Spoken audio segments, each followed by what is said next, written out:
What up, world? Established Rich coming right back at you. I wanted to check in on this story because I think it opens up the door for a deeper conversation. Gillie Da Kid tells Shannon Sharpe that the kid Noah Scurry, who was killed in Philadelphia, was the person who killed his son. And let me catch you up to speed on who this kid was.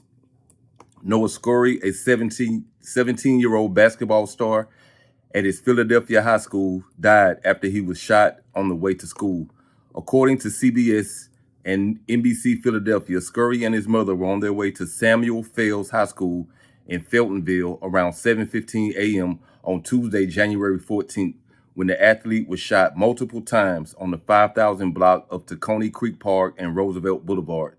He was transported to Jefferson Einstein Hospital, where he was pronounced dead at 7:37 per CBS. And this is the kid that Shannon Sharpe asked Gilly about. Let's check out the clip.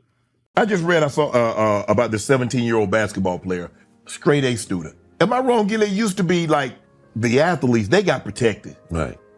Nobody touched them. Hey, he good now. He gonna be what we, they're gonna be talking about the block. He from the block, he got out. They protected those guys. What happened? That's who killed my son.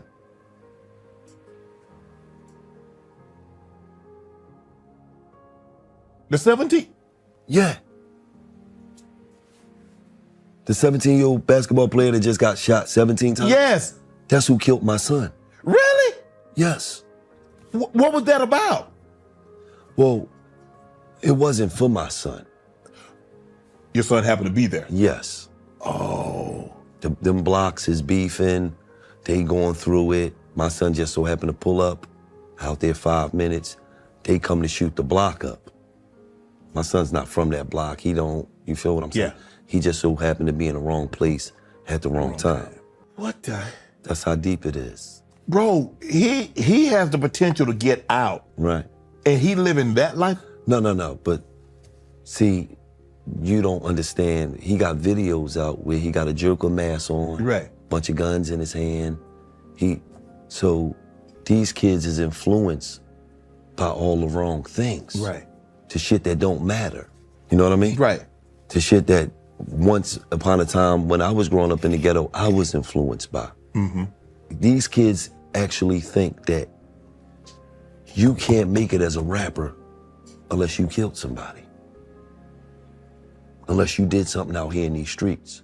This is the mindset. Yeah. The only reason why I know is because the police called me and told me once he was murdered.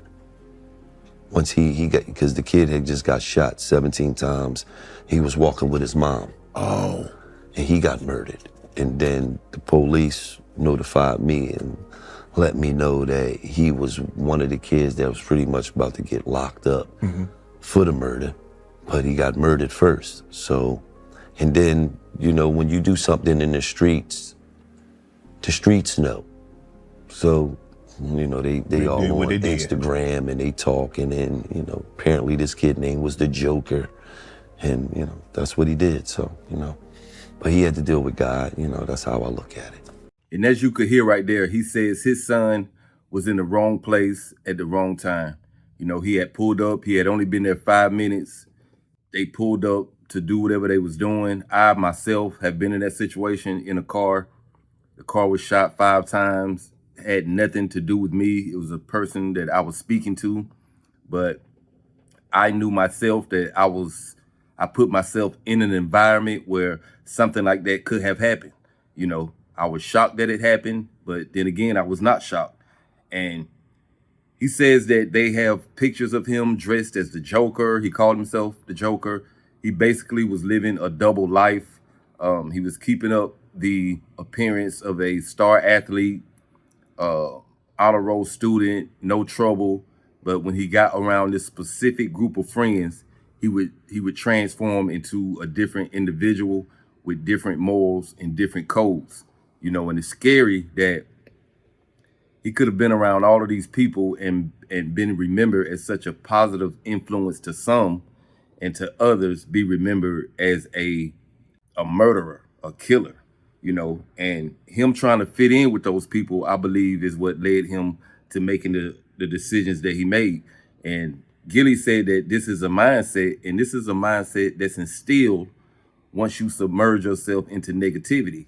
And it's not about hip hop culture, because hip hop culture as a whole is not a negative culture, but the glorification of violence and gang culture, retaliation and murder, often treating violence as a status symbol.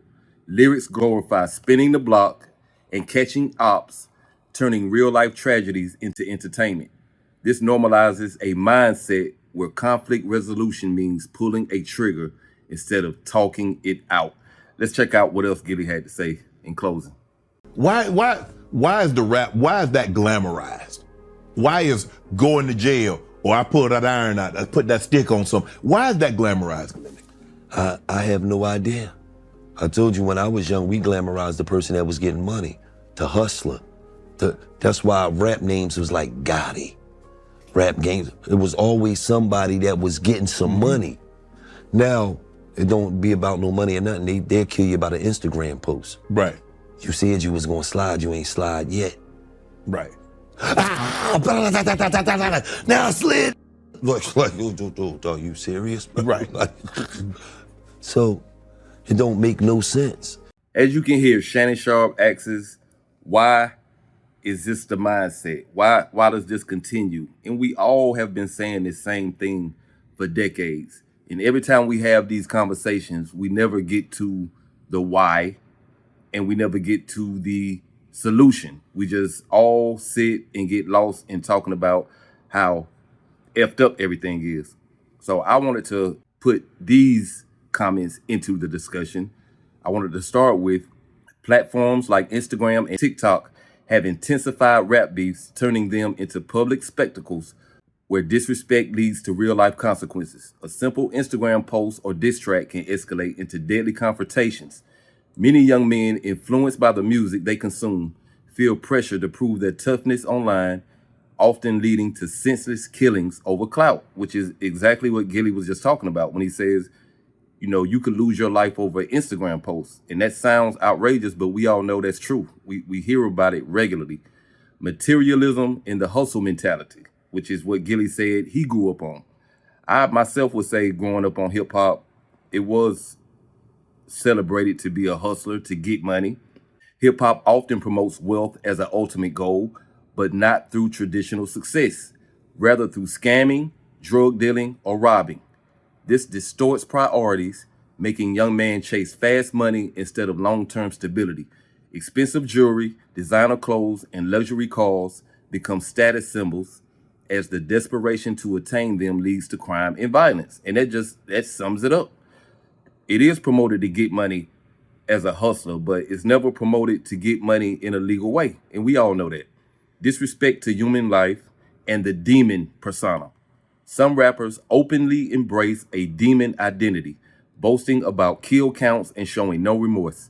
This desensitizes listeners, making murder seem casual or even admirable.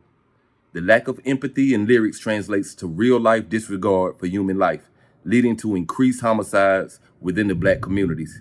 And we just had a conversation 4 or 5 days ago about 50 Cent posting a photo expressing the sentiment that he's smoking on Herb Gotti, which is, you know, a sign of disrespect that has been used since the term smoking on Tuka became popular in hip hop.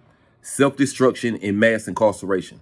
The cycle of crime, violence, and retaliation pushed by certain rap narratives leads directly to mass incarceration, broken families, and community destruction. Prisons are filled with young black men who fell victim to a lifestyle glorified in music, while the record labels and corporations profiting off their plan remain untouched. And I wonder, why do they never go to the prison and interview some of these young black men who are incarcerated because they were hypnotized by the violence in rap music?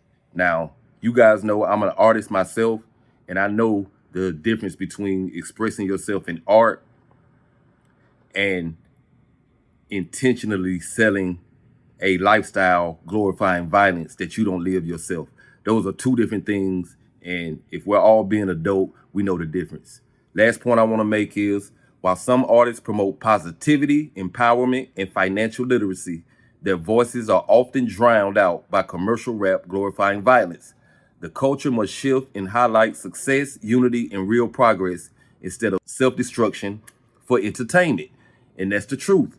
When you glorify people like Big Meech, you give them welcome home parties and you put them on a pedestal because of the life they live, then what are we really doing here? This is where the solutions come in at. So I wanted to offer some solutions and some reasons why, as opposed to continuing to talk about the problem. We all know what the problem is, but when are we going to start making changes about it? That's just my opinion. What's yours?